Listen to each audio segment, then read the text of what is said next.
हाँ जी साहब, welcome to my car helpline. कैसे हैं आप लोग? आज का जो सेशन है उसमें बात कर रहे हैं बजट 2025 के बारे में। और इस बजट 2025 से आप, मुझे, हम जैसे मिडिल क्लास लोगों को कैसे फायदा होगा, कैसे हम लोग अपनी कंजम्पशन को बढ़ा पाएंगे, इन्वेस्टमेंट कर पाएंगे, और कैसे 2025 न्यू कार इंडस्ट्री के लिए नए हाइट्स पे पहुंच सकता है। एक्सपेक्ट कर रहे हैं 2025 में post this budget in the financial year Indian market can touch in almost 5 million units for the very first time in the new car sales. तो क्या होने वाला है इस बजट के बाद? देखिए, जो पहला मेजर मैडम फाइनेंस मिनिस्टर ने लिया है वो लिया है इनकम टैक्स की स्लैब्स में परिवर्तन करने में।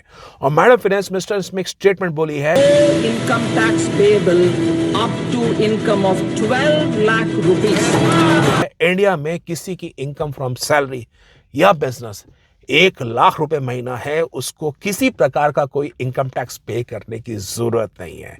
मैं रिपीट कर रहा हूं, income from salary and income from business, and I think we all should give thumbs up to madam, because ये एक मेजर था जो इंडिया में लोगों को सता रहा था कि हमारी थोड़ी सी भी इनकम होती है उसमें हमें टैक्स देना पड़ता है। एंड फाइनली 2025 के बाद उनको अपने इनकम के ऊपर चिंता करने की जरूरत नहीं है। मिडिल क्लास लोग जो 1 लाख रुपए महीना सैलरी से या बिजनेस की इनकम से अर्न कर रहे हैं, they would not be required any kind of income tax, और ऑलमोस्ट साल में उनके 80 से 90 हजार रुपए बचेंगे।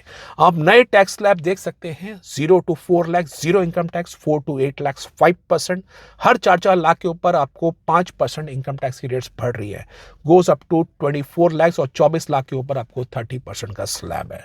अब आपके मन में इसमें सवाल आ रहा होगा, थोड़ा सा बजट आपको डिमिस्टिफाई कर देता हूं for someone who is thinking कि मैं इसके अंदर कौन से स्लैब में फॉल करूंगा। तो साहब, इसमें ऐसा है बजट के अंदर, जिनकी इनकम 12 लाख रुपए साल की है फ्रॉम इनकम फ्रॉम बिजनेस या इनकम फ्रॉम सैलरी, उनका जीरो इनकम टैक्स है। और सपोज आपकी इनकम हो जाती है 12,50,000 रुपए, आपके मन में आएगा तो इस केस में क्या होगा? तो साहब, इस केस में आप जो टैक्स ब्रैकेट में फॉल करेंगे 15% के अंदर। 5% of income between 4 to 8 lakhs and 20,000 rupees, 10% of income from 8 to 12 lakhs that mean 40,000 rupees, and another 15% income over 12 lakh rupees. तो इस केस में आप देखेंगे सडनली आपका तो जो टैक्स है ना वो ज्यादा बन जाता है as against someone who is earning 12 lakh rupees. तो साहब, इंडिया में एक कॉन्सेप्ट है which is called marginal relief. If in case your income is more than an amount, लेकिन आपका टैक्स प्रोपोर्शन उसके लोअर स्लैब से ज़्यादा बन रहा है, तो उसमें एक अमाउंट रिडक्शन के रूप में हो जाता है। केवल आपको 12,50,000 में 50,000 रुपये ही टैक्स पे करना होगा। बेसिकली ये सब इंक्रीमेंटल स्लैब्स इसलिए हैं जिसके अंदर आपकी जो टैक्स की लायबिलिटी है वो आप आसानी से एक्सक्लूड कर सकते हैं if in case your income is more then 12 lakh rupees. Suppose आपकी इनकम 20 लाख रुपये सालाना है, तो आप उस केस में देख सकते हैं now your tax liability would almost be around 90,000 rupees to a lakh lesser. और ये साल के जो 1 लाख रुपए है ना, ये बता रहा हूं आपको, ये अच्छा लगता है। 1 लाख रुपए जब सालाना सेव करते हैं, लोगों की कंजम्पशन पैटर्न इंक्रीज हो जाती है, इंक्रीज इन्वेस्टमेंट करते हैं, लोगों का लाइफस्टाइल बेहतर हो जाता है। और जिनकी मासिक इनकम 1 लाख रुपए थी सैलरी या बिजनेस से, उनको किसी प्रकार का कोई इनकम टैक्स पे करने की जरूरत नहीं है। सर्टेनली अगर आप कैपिटल गेन के बारे में बात करेंगे, capital gain is always computed separately. उसका एक अलग रूल होता है शॉर्ट टर्म के हिसाब से, लॉन्ग टर्म के हिसाब से, उसको एडजस्ट भी किया जाता है। अगर शॉर्ट टर्म लॉसेज अगर इक्विटी की बात कर रहे हैं तो वो सेपरेट है।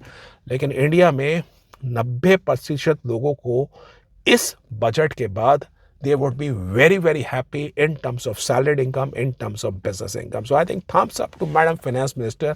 इससे एक इंक्रीज पावर बढ़ेगी, लोग टूरिज्म का सोचेंगे, लोग इन्वेस्टमेंट के बारे में सोचेंगे, लोग अपने कंजम्पशन के बारे में सोचेंगे, और थोड़ा सा लाइफस्टाइल भी लोगों का बेहतर होगा। जो दूसरा बढ़िया मेजर मैडम फाइनेंस मिनिस्टर ने इस बजट में लिया वो लिया कि for the senior citizens FD पे टीडीएस, जिन सीनियर सिटीजन्स के इनकम एफडी के इंटरेस्ट पे 1 लाख रुपए तक आ रही है, उनको किसी प्रकार का कोई टीडीएस नहीं कटेगा। And for anyone who is less than 60 years, उनकी अभी स्लैब्स इंक्रीज हो गए हैं, 50,000 रुपए तक के इंटरेस्ट पे किसी प्रकार का टीडीएस नहीं कटेगा।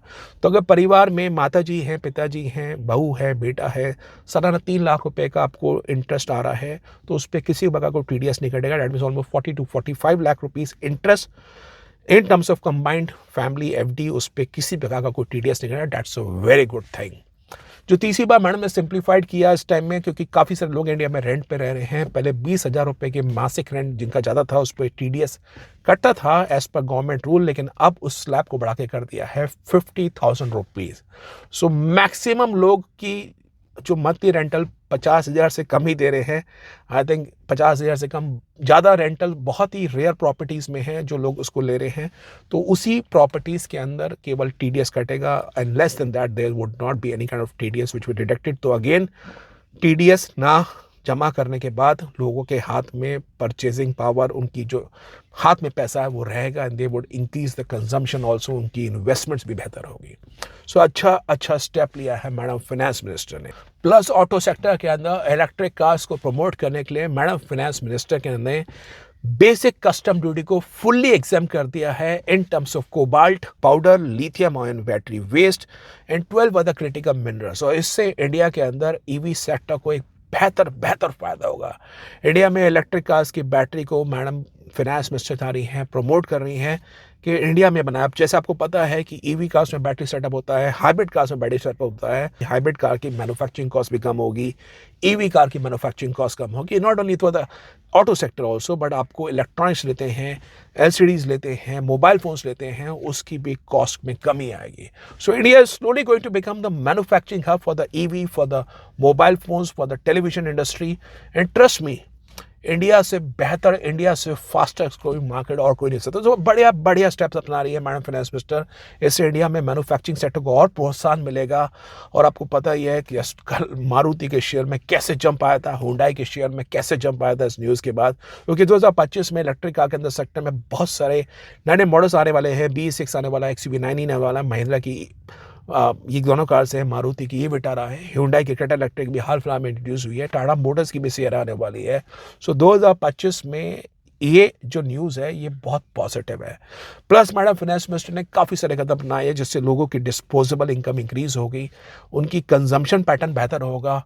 और उन्होंने बहुत अच्छे स्टेप्स अपनाए जिसमें उन्होंने बोला है कि ये जो दवाइयाँ हैं, जो लाइफ सेविंग मेडिसिन है, उस पर भी किसी प्रकार का कोई कस्टम ड्यूटी नहीं लगेगी on almost more than 35 medicine life saving, in which she has put a news on this कि India is now slowly changing and it is now for the middle class.